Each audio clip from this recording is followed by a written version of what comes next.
For the next item, Lenny Pritchard is coming forward to provide us a pupil transportation update. Mr. Pritchard.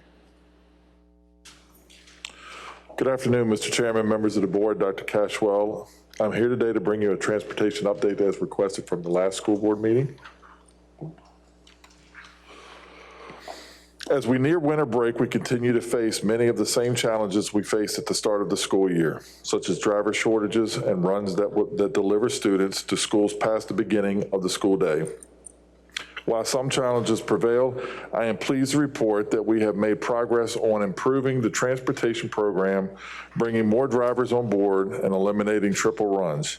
You'll hear more about that progress later, but I want to once again acknowledge that we do understand how the driver shortage has impacted families and schools, and we are grateful for everybody's understanding as we continue to make progress toward ensuring an on-time, effective, and efficient transportation system.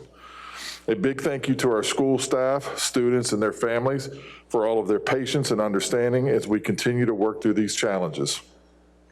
I would also like to take this opportunity to thank our entire transportation team for all of their hard work and efforts for safely transporting our students to and from school each day. Our dedicated transportation team continues to rise to the occasion in service of our students, and we are so grateful. Since the last school board update, we had 3 job fairs, including one on Tuesday of this week, and I'm excited to share that we will be hosting another Drive the Bus event this Saturday at the Richmond Raceway. These events continue to bring interested individuals, many of whom have joined our team. In fact, we have 16 full-time drivers in October. However, we did lose 3 full-time drivers that month, so in October we yielded 13 net drivers. We also added 7 sub-drivers in October, and our sub-drivers play an important role taking on routes and runs as they are needed and as their schedule allows. While they aren't full-time drivers, we are grateful for their service and have helped alleviate some of the stress that is caused on our transportation and routing zones. 6 full-time drivers joined our team in November, with two departing, so we netted 4 new drivers. With these additions to our team, we have been able to eliminate our triple bus runs and have reduced 40 double runs. As of today, we have 9 driver candidates currently training behind the wheel, and that could potentially be endorsed and ready to drive our school's students within 2 to 3 weeks. We have 9 driving candidates in class needing learner's permits, meaning that they need to have attempted to take the learner's test at least once before or prior to starting class, I'm sorry. We hope to have them in class soon as well. 17 driver candidates started class on November 17th, 3 of which already have the CDL with proper endorsements. So soon these 17 candidates could officially join our team as well. We are excited that our recruitment efforts have been fruitful and that our training and program continues to produce drivers ready to take their own routes transporting our students. Part of our recruitment effort is to let our current employees share why they drive for HCPS. And so let's take a look. I'm Rachel. I've been driving a bus for about 1.5 years. I needed a job that had more flexibility so that I could take my daughter with me, and Henrico County allows you to do that. You need to go work for Henrico County because they have great hours, they pay well, and the benefits are good, and I also really enjoy seeing the kids every day.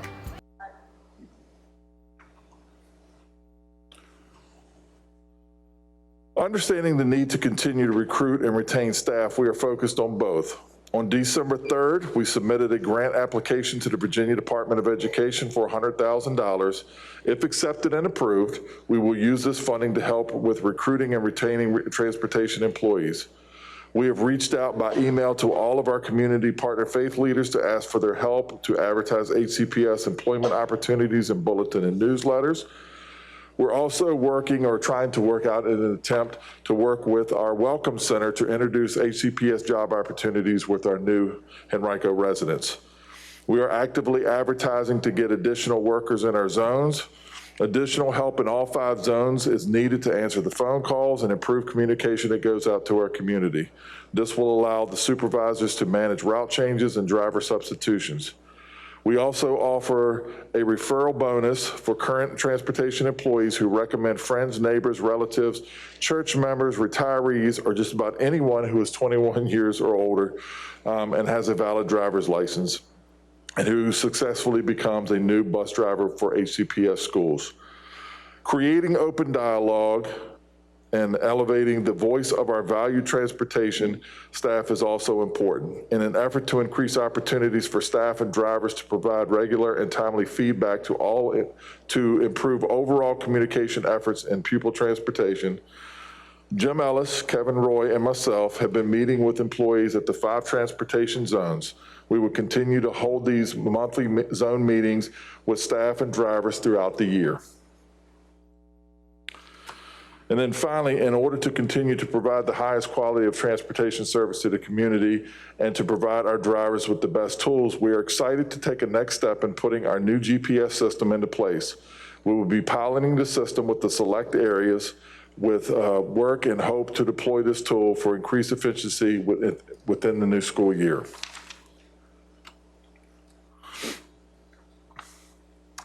At the start of the presentation, I shared how grateful I am for the efforts of our transportation team. I continue to be so proud of their efforts, and so is our community. Several bus drivers, bus aides, and transportation staff members were recently nominated for the division's Yay of the Day recognition. We don't want to spoil the surprise for anyone, so I'm not going to use any names here, but on the screen you can see quotes highlighted the work of our incredible drivers and team members. I'd also like to highlight the many members of the team that will receive attendance recognition this first quarter. Although they are not here this afternoon, please join me in offering a round of applause for our 225 bus drivers and 72 bus assistants who are recognized for perfect attendance this quarter. We're so very grateful and for their dedication that these drivers have shown HCPS.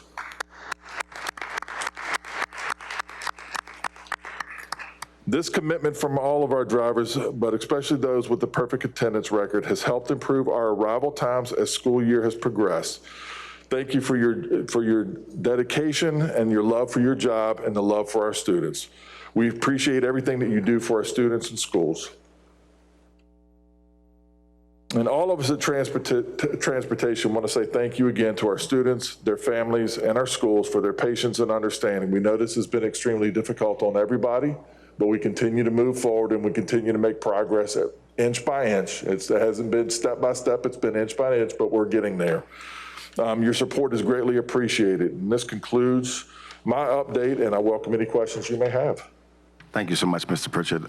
Ms. Atkins. Thank you, Mr. Pritchard and your team. It's certainly worth a round of applause and so much more for our bus drivers and your team. Some of the conversations that I've had are around the behaviors on the buses. When thinking about recruitment, retaining the excellent drivers that we have and trying to recruit new drivers, one area of concern for me is the behaviors on the buses. And I'm curious if you've received any feedback from students or parents about the behaviors on the bus. Well, not from students and parents. I know that our drivers have been vocal about it to some degree. And as we've made our rounds to the different zones, we've had a chance to sit down and talk. We have protocols in place that we need to follow as a school division on how to deal with that. And that is making sure that we, if there's issues that need to be done, we need to write a referral. It needs to go to the administrator. There's some things that we think that we feel like that we can improve ourselves in that process so we can stay on this and be consistent with any kind of discipline that may come out of these bus referrals. But it kind of starts with there too. We have to make sure that we're doing what we're supposed to do. I appreciate that. Yes. It's a collaborative effort. Yes, it is. Between the school system, parents, and transportation. I just recently spoke with a student about bullying on the bus. And it's not the first conversation that I've had around negative actions that are happening on our buses, but it also impacts our bus drivers, and trying to concentrate on driving. I wonder if you and your team have explored just having some type of student roundtable, particularly in the secondary level, just a roundtable to ask our students what they think are solutions to assist with some of the behaviors on the bus, just to get their lens, their perspective about what's happening. And I think that that might be helpful with you and your team as you consider, you know, what strategies you want to put in place to assist the experience on the bus. And then in that same note, you know, maybe reaching out to some parents that also may have some solutions about bus, you know, student behaviors on the bus. Some of the conversations that I've had have been about students at the actual bus stop. And so it may be wise to talk to some of the parents about some of the behaviors that they've seen, and you could perhaps share some solutions as well. Like, when you see these things, this is the contact person to call, you know, or I know some of the parents shared that they've called their principal. Some parents have shared that they've called transportation, but it would be helpful to have some sort of short guide, like similar to what we have in our school system. When you have an issue or a challenge in your classroom, first you talk with your teacher, then you talk with your principal, then you talk with your director, then you go to your superintendent, and then you go to your school board. I would love to see something like that for the Department of Transportation. When you have an issue on the bus, first you start with this person and escalate it to the next person. I think that's helpful in giving our families something where they know where to start. And if it's not resolved at the starting point, where do you go next? So those are some things that I would love for you to consider, because that'll be a collaborative way to make things better and better experiences on the bus. Yes, ma'am. Thank you so much. Chairman Cooper, that's all I have. Thank you so much, Mrs. Atkins. Ms. Ogburn. Thank you, Mr. Pritchard. I don't really have much, but just to echo what you said about thanking all the folks who are stepping up to help us. It is an ongoing problem. It's an ongoing problem everywhere, and probably your worst nightmare. But I know that y'all are doing everything you can to solve the problem and to get the kids to and fro safely every day. So thank you for that. Yeah. That's all. I don't really have any. Thank you, Ms. Ogburn. Ms. Shea. Thank you. I'm going to start with a shout out, and I don't know who the yay of the days are, so this is not spoiling anything. A shout out to Miss Donna on bus 297. I got some real positive feedback from one of my parents just about how awesome she is and how responsive and how patient she is with the kids. Just a couple of questions for you, Mr. Pritchard. First of all, I'm excited about this new GPS tracking. I mean, you said it will be in some targeted areas. Perhaps are those going to be some of our areas that are most challenged by bus staffing? Nope. Okay, that's going to be a no. Okay, so, you know, it's worth a try, Mr. Pritchard. I'm just going to be honest. I mean, in those areas, I think it would create more problems and create more chaos than working on a smaller set target area to where we are running as close to efficient as we possibly can, so we can get a true feel of how this is going to look and how it's going to roll out. And so we can do this. Fair enough. Yes. And then one other question. This is a question I often get from parents, and so I'll pose it from both a parent standpoint and a board standpoint. But how can we help? What can we do to help? Well, I continue patience. I mean, and I know that's been a challenge, but I mean, that's a big part of it. I know that if there is something that's not going right, if there's a communication that's not going out, if we, and we're trying to work in our zone staff to get them employed so we can do a little bit better communication across the board. But if that's not happening, you can reach out, a parent could reach out to the zone and try to identify the exact time of when the bus will be showing up. If there's going to be a delay, we don't mind reminders. Hey, can you please make sure that we're getting those out? We'll do the best that we can. I think that's a big part of it. I mean, just the patient piece of it. It's slowly coming. I know that we're making our biggest push. We're trying to push more and more drivers that are coming into zone 3 and 4. And having met with those drivers, they're already seeing a difference as well. And I think that's a big part too when looking at it. Our drivers know the stress. I mean, they feel it. They know that they're not getting to their places on time. So they feel ramped up. So it's kind of nice that somebody does recognize the goodness that they are doing and the things that are going well. But I mean, patience. I mean, there's not a whole lot you can do. I mean, just. Well, I will say I was at one of our middle schools earlier this week, and they unsolicited shared how much better the buses had been, particularly in the afternoon, and how much more timely, and that they were all getting off the bus ramp earlier. So thank you for all your team's hard work, and I know there's no easy answers. Oh, thank you. Thank you, Ms. Shea. Ms. Kinsella. Yes, I just want to share thanks to you and your team and every single driver that's making it possible to get our students to school so they can learn.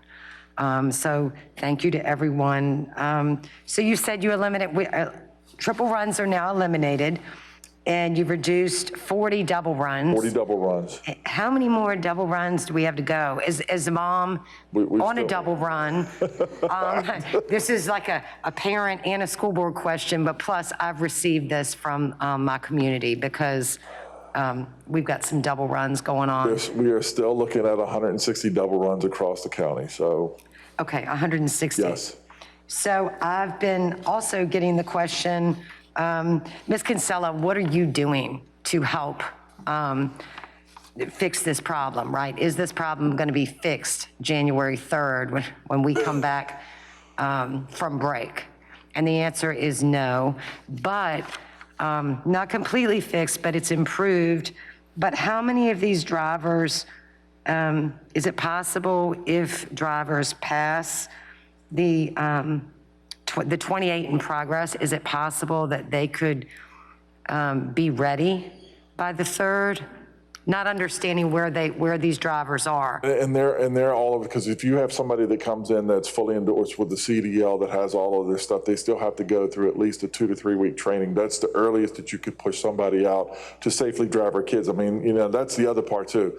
This is not a race to get people in a driver's seat. This is a race to put somebody in there that can safely drive our kids. You know, they are our precious cargo. So it just all depends on what they need. I mean, Okay. some of them is just going back and taking a test and going through a 2 to 3 week course. I mean, it just all depends on where they fall. I mean, some people come to us with nothing. Right. They want to do this. They feel like this is their opportunity. This is their calling. And they come to us with absolutely nothing to offer for this. And then we have to get them all the way through from step A to step Z and get them on the bus. So during winter break, when schools are closed, training pauses? Yes. Yes? Okay. Because of our employees, yes. That's information I can share with my constituents. And then I'm so pleased to see the grant applications. Is this the $100,000 in grant funding? Is that for us to use over a certain time period or just for right now to fix the recruit, retain, reward? Well, I mean, we're going to throw, if we're accepted and it's approved, then we will throw everything we have into this almost immediately.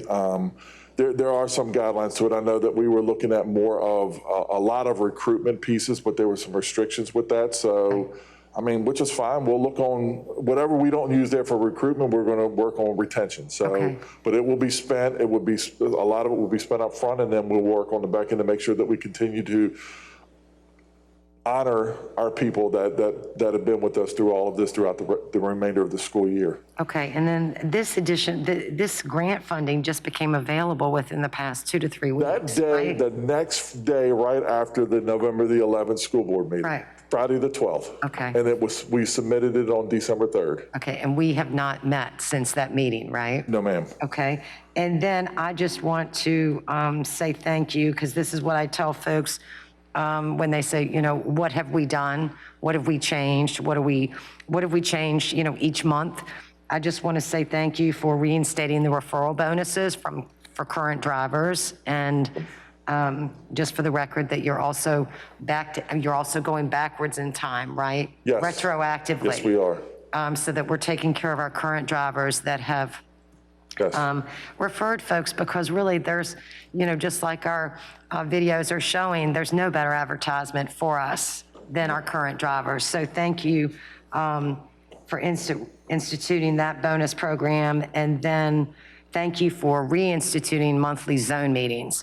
If I just may say to whoever may be listening, and to you, thank you. Each board member had an invitation to come and listen so that we can support you and your transportation team in whatever you may need. And that's an open invitation. We're going to meet at each zone once a month. You're more than welcome to join us. If you feel free, just let me know, and we'll make sure that we reserve a seat for you. So, Have you there. so thank you for that. And then how long will this GPS system pilot program last? And then when might we expect it? Well, I think we'll take a look at it and see how it's working at first, and that will determine on how much further we branch this thing out, and we'll still continue to work in areas that we feel like we have manageable control, that under, I don't even know what normal circumstances are anymore, but what under normal circumstances, what it would be like, that's not going to cause a lot of huge frustration moving forward. Okay. And then see how this is going to play, and we just keep moving it along throughout the year. But to your question, our target is to fully implement next Yes, school yes. year. Fully, okay, you. full Correct. rollout Yes. next school year. Correct. Yes. Okay, but we'll be doing bits and pieces at a Yes. time between now and the end of this Yes. school year, right? And then if we could just, in our next communication, provide a transportation update so that families know that we have made progress, because for a lot of folks who are still on second runs, when is it gonna end? Just to give them hope, to let them know that we are making progress. Yeah, we're definitely ready to communicate progress, and I think in some ways, depending on the zones and how they're able to communicate out, we know where some of the more painful spots are, maybe even able to directly reach some families that are in that boat and help them understand. I think a lot of us would love to go door to door and celebrate some success and changes, particularly for those people that have been enduring the double runs this entire time. Yeah, Yes. While time has been reduced, it's still there. Yeah. Yep. I mean, you were absolutely right. There have absolutely been some efficiencies in the routes. Yes. But it's still double runs, and students are missing instruction time, and parents continue to be Yes. impacted. So, well, thank you. I look forward to the next update. Thank you. Thank you again, Thank Mr. you. Pritchard. All right, thank you.